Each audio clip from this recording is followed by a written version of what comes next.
I'm Brittany Lewis with Forbes Breaking News. Senator Dick Durbin spoke on the Senate floor Thursday after the U.S. reached the grim milestone of 1 million deaths from COVID-19. The Majority Whip called on lawmakers to pass additional COVID funding and accused Republicans of, quote, playing politics with the pandemic. He also warned that the U.S. is, quote, sleepwalking into the next potentially deadly wave of the virus. Let's listen in for more from the Illinois Democrat. Madam President, The Majority Whip, ask consent the quorum call be suspended. without objection. Madam President, 1 million deaths. Unbelievable. But this week it became very, very real. 1 million of our fellow Americans now have died from COVID. 1 million parents, grandparents, siblings, children, friends, neighbors. That's more Americans who lost their life than the casualties in World War I, World War II, or the Civil War. That's the size of San Jose, California, the 10th largest city in our nation. But behind those 7 stark figures are real people, including more than 33,600 in my home state of Illinois. One of those was a woman named Maria Elena Cifuentes. Maria lived in Chicago, where she worked at Communities United and organized for housing and education equity in her community. She received her first COVID shot when she contracted the virus last summer. She passed away on June 10th at the age of 57 and left behind 5 children. We also grieve the loss of Sergeant Ken Thurman and Officer Brian Shields, 2 51-year-old and veteran police officers who worked in Aurora at the police department. They succumbed to COVID infections last year, both within the same week. When the pandemic first hit, this degree of loss was unimaginable. Some people dismissed COVID-19 and said it was just like ordinary flu. It would go away, mysteriously disappear. But now that we've crossed this tragic threshold, we must take stock of where we are and where we're headed. More than 2 years into this pandemic, COVID is still a threat to America and the world. In fact, infections nationwide are up 50% over the past 2 weeks. Hospitalizations up 20%. That's the case in Illinois as well as our neighbors in the region.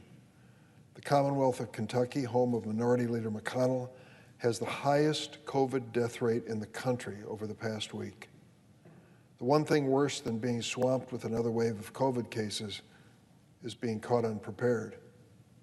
Right now, we are sleepwalking into the next potentially deadly wave, and we know the virus will continue to mutate and pose threats.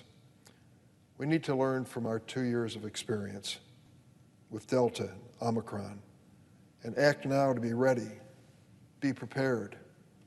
Over the weekend, the Biden administration warned that new subvariants could fuel a wave that is forecast to infect 100 million Americans, almost a third of our population, over this fall and winter.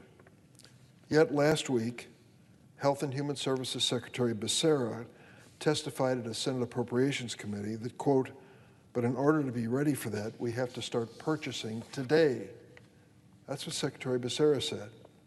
If we wait for the surge to hit, it's too late. Last week, it also was reported that the administration will run out of COVID vaccine by September 1st if the FDA authorizes second boosters for all adults. How can America be caught in this situation again, even with vaccines, unprepared? Because federal funding is dried up to reimburse hospitals and health centers for testing, we don't have a complete picture of how many new infections are actually showing up. The University of Washington estimates the true number of infections 5 times higher than official reports. So the alarm bells are ringing, and a looming vaccine crisis is right around the corner. Other countries in the world get it. They understand it. They're racing ahead of us to secure the supplies of vaccines, but because of resistance from Republicans in Washington, we are not doing that. So why won't the Senate act to pass this COVID legislation, obviously necessary legislation, right now? It was more than a month ago that Senators Schumer and Romney, together with half-dozen bipartisan senators, announced a $10 billion emergency COVID package. It's not everything we want. It's not everything we need, but it is an urgent measure that seeks to address the crisis. Instead of just getting this done, politics were inserted. There were demands for amendments or else. The process broke down. Instead of getting the job done, Republicans are playing politics. They're demanding poison pill riders on issues unrelated, like immigration.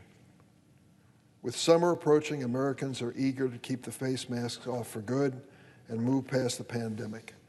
I get it. Everybody wants the kids back in school. They want them home for vacation. They want to take family vacations. They want to go out to dinner, all the things that are part of the joy of life. I share the sentiment. But we have to deal with the reality of this virus. It's changing every day, and it's surprised us so many times before. Even the most persuasive political speech isn't going to change the course of this virus. Rather than reacting to whatever deadly curveball gets thrown at us next, we must be ready beforehand with the right tools to keep us moving in the right direction. I don't want to come to the floor to mark 1.5 million dead Americans or 2 million dead Americans due to the virus. The time to provide additional funding is not now, it was weeks ago. It is incredible to me that after what this nation has gone through, 1 million dead Americans, we are still debating over whether we should be prepared for the next stage of the virus. Shame on the politicians who are inserting politics into a life and death debate. Without this funding, we could very well lose the progress we've made in containing COVID. We cannot tolerate that sort of setback, especially at this pivotal moment, where continued progress puts us on the cusp of what we had dreamed of 2 years ago, finally putting an end to this pandemic, finally returning to normal. While Senate Democrats and the Biden administration have taken tremendous strides, we're getting shots in arms, supporting local businesses, getting our kids back at school, we still have a lot to do. To my Republican colleagues, drop the political antics. Join us in making this a responsible investment to save lives and prevent the pandemic from once again spinning out of control.